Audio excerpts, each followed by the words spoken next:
ओम नमः शिवाय। दोस्तों, आज का वीडियो 16 सोमवार की व्रत पूजा विधि को लेकर है।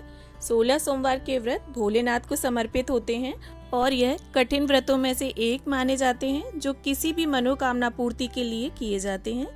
इस व्रत को पूरी श्रद्धा और नियम पूर्वक करने से भोलेनाथ अति शीघ्र प्रसन्न होकर व्रत करने वाली की मनोवांछित इच्छा को पूरा करते हैं। इस व्रत को कोई भी कर सकता है, कुंवारी कन्याएं, विवाहित महिलाएं, बालक, पुरुष। और इस व्रत को उठाने के लिए सबसे अच्छा महीना सावन का महीना होता है, क्योंकि सावन का महीना पूरी तरह से भोलेनाथ को समर्पित होता है। और अगर किसी वजह से आप इन्हें सावन से शुरू नहीं कर पाते हैं तो आप चैत्र, बैसाख, कार्तिक, माघ, भाद्रपद और अगहन इन महीनों से शुरू कर सकते हैं।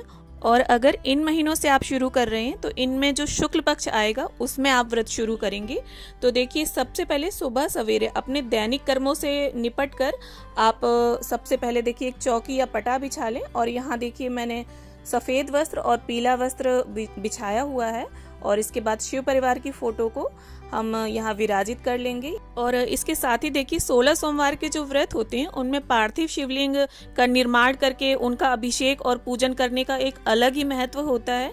तो अगर आप चाहें, आपके घर में है गमले, साफ सुथरी मिट्टी है, तो आप तुलसी जी के गमले की मिट्टी को छोड़कर किसी भी गमले से मिट्टी ले सकते हैं। और अगर बेलपत्र का पौधा है तो उसकी मिट्टी से ही आप शिवलिंग का निर्माण करें। और जब देखिए मिट्टी आप लें तो उसमें आप गंगा जल और थोड़ा सा घी जरूर मिक्स कर लें। और इस बात का ध्यान रखें कि शिवलिंग में कहीं भी दरार नहीं होनी चाहिए, कहीं से भी चटके नहीं होने चाहिए शिवलिंग।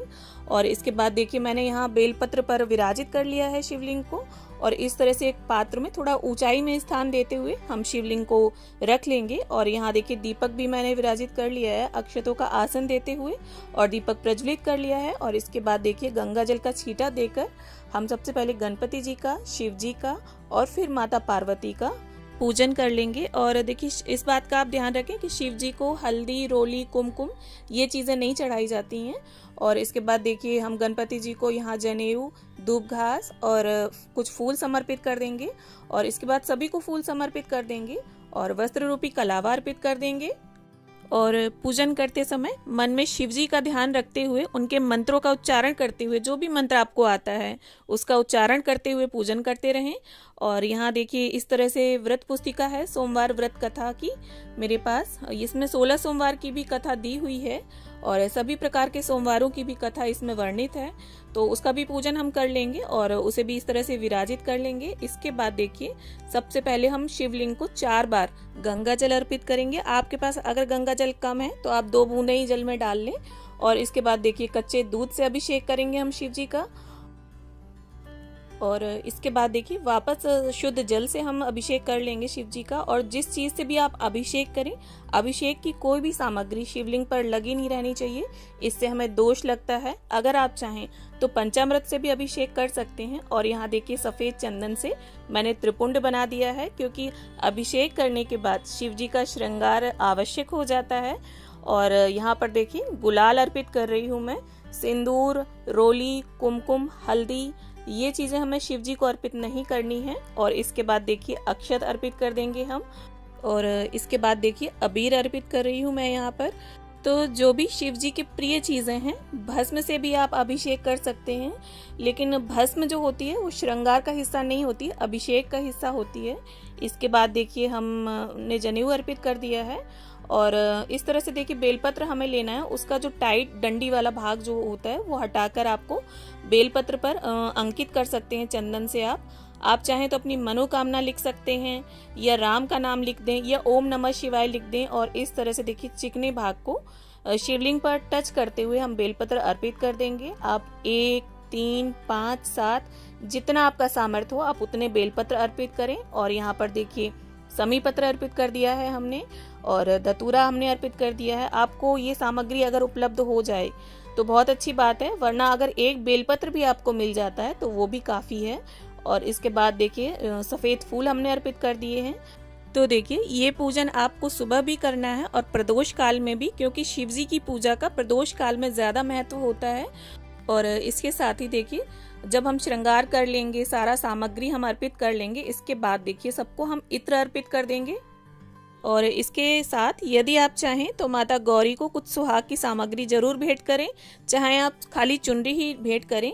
और इसके बाद देखिए यहाँ चूरमे के लड्डुओं का भोग मैंने अर्पित कर दिया है और जल अर्पित कर दिया है। तो यहाँ प्रसाद का एक विशेष नियम होता है 16 सोमवार के व्रत में, जो आगे मैं आपको बता दूंगी। और इसके साथ ही मुख शुद्धि के लिए लौंग, सुपारी, इलायची अर्पित कर दी है मैंने। और अगर आपके घर में कोई मौसमी फल उपलब्ध हो तो आप उनका भोग प्रसाद लगा दें। इसके साथ ही दाएं हाथ में थोड़े से अक्षत या पुष्प लेकर हम 16 सोमवार व्रत की कथा पढ़ लेंगे या सुन लेंगे। तो दोस्तों, इस पूजन को आप अपने घर के मंदिर में भी कर सकते हैं और अलग से चौकी लगाकर भी। तो देखिए, वैसे तो आप सभी जानते ही होंगे, लेकिन फिर भी मैं एक बार बता देती हूँ कि जो प्रदोष काल का समय होता है वो सूर्यास्त से 45 मिनट पहले और 45 मिनट बाद तक के समय को बोला जाता है। और इसके साथ ही देखिए, यहाँ पर शिव जी की आरती भी दी हुई होती है कथा पुस्तिका में, तो आप उसे देखकर भी आरती कर सकते हैं शिव जी की।